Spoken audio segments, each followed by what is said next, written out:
अस्सलाम वालेकुम दोस्तों, मैं हूं आपके साथ आयशा।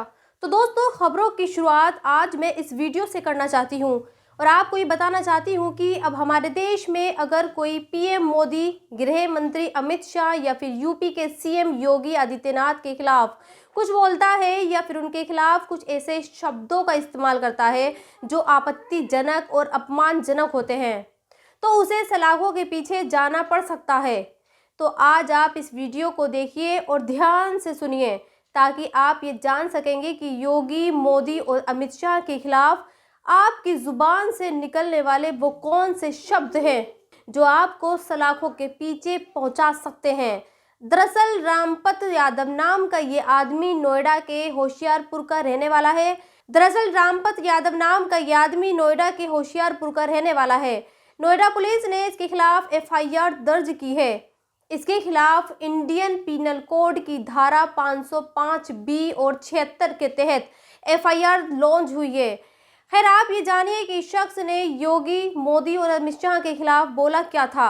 हालांकि मैं आपको इसका वीडियो नहीं सुनवा सकती क्योंकि वो हो सकता है कि इसका वीडियो दिखाने और सुनवाने के जुर्म में मुझे भी वही सज़ा मिले जो इस शख्स को मिली है। लेकिन हाँ, मैं इस शख्स के वीडियो के लिंक अपने इस वीडियो के डिस्क्रिप्शन में डाल रही हूँ। मैं चाहती हूँ कि आप वहाँ पर जाकर इसे ज़रूर सुनें। यहाँ आप मेरे साइड में लिखे शब्दों से ये पढ़ सकते हैं कि इसने योगी, मोदी और अमित शाह के खिलाफ क्या बोला है। अब सवाल ये पैदा होता है कि क्या वाकई कोई ऐसा शख्स है जो संवैधानिक पद पर बैठे लोगों के लिए अपमानजनक और आपत्तिजनक शब्दों का इस्तेमाल करता है।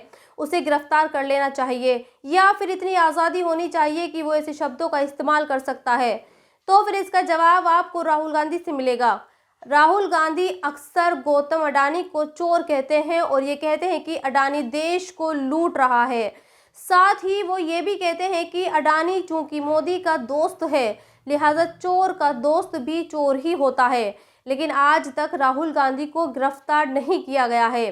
वो शान से पार्लियामेंट में आते हैं और पब्लिक रैलियों में जाकर फिर से वही बात कहते हैं। खैर, इसी मुद्दे पर फैक्ट चेक करने वाले मोहम्मद जुबैर भी बड़ी अच्छी बात लिखते हैं और ये कहते हैं कि अगर पीएम मोदी के खिलाफ अपमानजनक शब्दों का इस्तेमाल करने पर गिरफ्तारी हो सकती है, तो फिर इस लिहाज से ट्विटर इस्तेमाल करने वाले आधे से ज़्यादा भारतीय सलाखों के पीछे होंगे, क्योंकि ट्विटर एक ऐसा माध्यम है जहां सबसे ज़्यादा अपमानजनक और आपत्तिजनक शब्दों का इस्तेमाल किया जाता है। खैर, आगे बढ़ते हैं और बात करते हैं स्वामी प्रसाद मौर्य की, क्योंकि स्वामी प्रसाद मौर्य ने भी ऐसा कुछ कहा जिसके बाद उन्हें जेल में होना चाहिए था।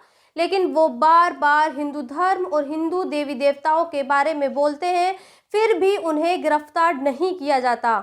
आज उन्होंने हिंदू धर्म और राम मंदिर के बारे में दो बातें कही।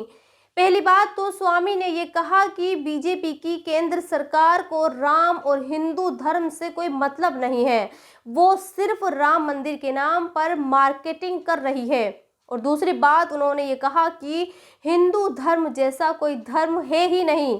और उन्होंने ये बात आरएसएस प्रमुख मोहन भागवत और पीएम मोदी के हवाले से कही। स्वामी ने कहा कि जब मोहन भागवत और पीएम मोदी ये कहते हैं कि हिंदू धर्म जैसा कोई धर्म है ही नहीं, तो किसी की भावनाएं आहत नहीं होनी चाहिए, और जब वो खुद कहते हैं तो सभी की भावनाएं आहत हो जाती हैं। खैर, मेरा ऐसा मानना है कि समाजवादी पार्टी के इस नेता को ऐसा कहने का कोई हक नहीं है, और अगर फिर भी ऐसा कह रहे हैं तो ये सीधे तौर पर हिंदू धर्म और हिंदू धर्म से जुड़े देवी देवताओं का अपमान है। लेकिन मैं इतना ज़रूर कहना चाहूँगी कि स्वामी प्रसाद मौर्य जैसे नेताओं पर कोई एक्शन क्यों नहीं लिया जाता। वो जब से बीजेपी छोड़कर समाजवादी पार्टी में गए हैं, बार बार और हर बार हिंदू धर्म पर सवाल खड़े कर रहे हैं और ये सिलसिला कई महीनों से चल भी रहा है, लेकिन आज तक मौर्य के खिलाफ कोई एक्शन नहीं लिया गया है। खैर, मोदी जी से उम्मीद है और योगी जी से इस बात को ज़रूर समझेंगे और मौर्य को ऐसा सबक सिखाएंगे जैसा सबक दूसरे मजहब के लोगों को सिखाया जाता है। खैर, आगे बढ़ते हैं और बात करते हैं उस खबर की जिसकी चर्चा सोशल मीडिया पर सबसे ज़्यादा हो रही है। दरअसल कल क्रिसमस था और क्रिसमस के इस मौके पर प्रधानमंत्री नरेंद्र मोदी ने कुछ ईसाई समुदाय के लोगों को पीएमओ में बुलाया और उनको संबोधित भी किया। इस मौके पर पीएम मोदी ने ये कहा कि ईसाई समुदाय से उनका बहुत पुराना नाता है। अब मोदी के इस बयान के बाद सोशल मीडिया पर लोग कुछ सवाल उठा रहे हैं। आज आपको उस सवालों को जरूर सुनना चाहिए। दरअसल लोग ये कह रहे हैं कि अगर मोदी का ईसाई समुदाय से पुराना नाता है तो फिर भी वो मणिपुर में ईसाइयों पर जो जुल्म हो रहा है उसके बारे में कुछ क्यों नहीं बोलते। लोग ये भी कह रहे हैं कि अगर मोदी का ईसाई समुदाय से पुराना नाता है तो फिर देश में चीफ जस्टिस के जिंगल बेल वाले सॉन्ग पर हंगामा क्यों हो रहा है और देश के सबसे बड़े जज को अंग्रेजों का गुलाम क्यों बताया जा रहा है। लोग ये भी कह रहे हैं कि अगर पीएम मोदी का ईसाई समुदाय से पुराना नाता है तो फिर आरएसएस, बजरंग दल और विश्व हिंदू परिषद जैसे हिंदू संगठन क्रिसमस का विरोध क्यों करते हैं। खैर, लोगों का क्या है, लोग तो होते ही हैं सवाल उठाने वाले। लेकिन मैं इतना ज़रूर कहूँगी कि हमारे देश के पीएम को कम से कम ईसाई समुदाय की आबादी का ख्याल तो है और इस समुदाय से जुड़े लोगों को अपने घर पर बुलाकर उनका त्यौहार भी मनाते हैं। वरना सोचिए, क्या कभी हमारे देश के पीएम ने मुसलमानों की ईद या फिर बकरीद अपने घर पर मनाई है। फिर आगे बढ़ते हैं और अब आपको आज श्रोमणी अकाली दल के अध्यक्ष सुखबीर सिंह बादल का ये बयान जरूर सुनना चाहिए। दरअसल श्रोमणी अकाली दल पंजाब की एक सियासी पार्टी है जिसका कई बार पंजाब में सरकार भी रही और कल इसके अध्यक्ष सुखबीर सिंह बादल ने यह ऐलान किया कि वो देश भर में चुनाव लड़ेगा, क्योंकि सुखबीर सिंह बादल को ये लगता है कि चूंकि पूरे देश में सिख समुदाय के लोग रहते हैं लिहाजा उन्हें पूरे देश में चुनाव लड़ना चाहिए। इस मौके पर उन्होंने मुसलमानों का भी जिक्र किया और ये बताया कि देश में मुसलमानों की आबादी 18% है। चूंकि वो एकजुट नहीं है और बटे हुए हैं लिहाजा आज़ादी के 75 साल बाद भी उनका सियासी वजूद शून्य है, जबकि सिख समुदाय में ऐसा नहीं है। वो आबादी के लिहाज से सिर्फ 2% है, बावजूद इसके आज उनका सियासी वजूद अच्छा खासा है। और शायद यही वजह है कि आज वीर बाल दिवस के मौके पर हर कोई सिख समुदाय से ताल्लुक़ रखने वाले जोरावर सिंह और फतेह सिंह को बधाई दे रहा है, उनकी शहादत को याद कर रहा है और देश में जिनकी आबादी 18% है उन्हें पाकिस्तान जाने की सलाह दी जाती है। खैर, अब आपको उस खबर को बताते हैं जो आपको मायूसी के अंधेरों से निकाल सकती है, जो आपको उस भाव से बाहर लाएगी जो पढ़ लिख कर क्या फ़ायदा, नौकरियां तो है ही नहीं। जिस शख्स को आप देख रहे हैं ये राजस्थान के बाड़मार का रहने वाला है। जानते हैं आज ये शख्स खबरों में क्यों है? क्योंकि महिपाल सेजू नाम के इस शख्स को जापान की एक कंपनी ने 1 करोड़ रुपए का सैलरी पैकेज दिया है। सोचिए, एक शख्स जो एक बॉर्डर वाले इलाके में पैदा हुआ, वही पढ़ा लिखा, लेकिन जब आपके हौसले बुलंद होते हैं तो आपके लिए ना तो जगह मायने रखती है और ना ही आपका बैकग्राउंड। महिपाल ने मेहनत से और दिल लगाकर पढ़ाई की।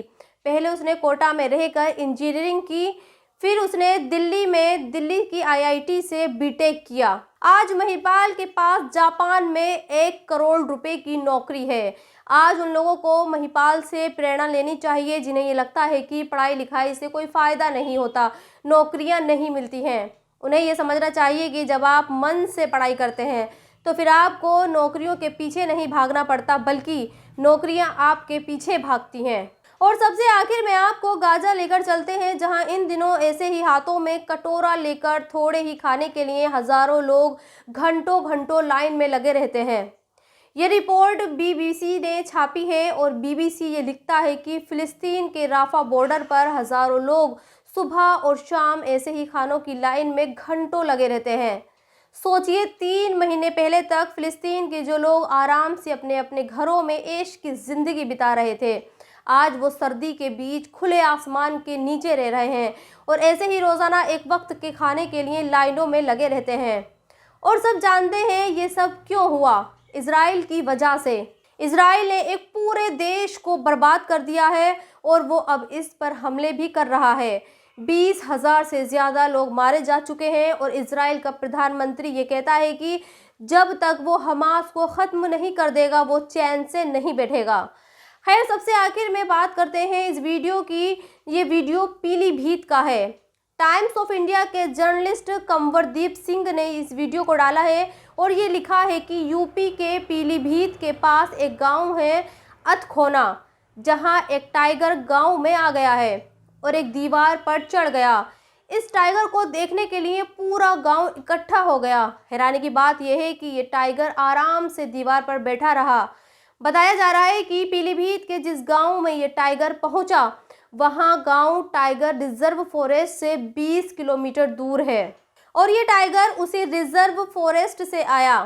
तो दोस्तों, आज के इस वीडियो में इतना ही। आप अपना बहुत ख्याल रखिए और अगर अब तक आपने मेरे चैनल को सब्सक्राइब नहीं किया है तो प्लीज़ सब्सक्राइब ज़रूर कर दें। शुक्रिया।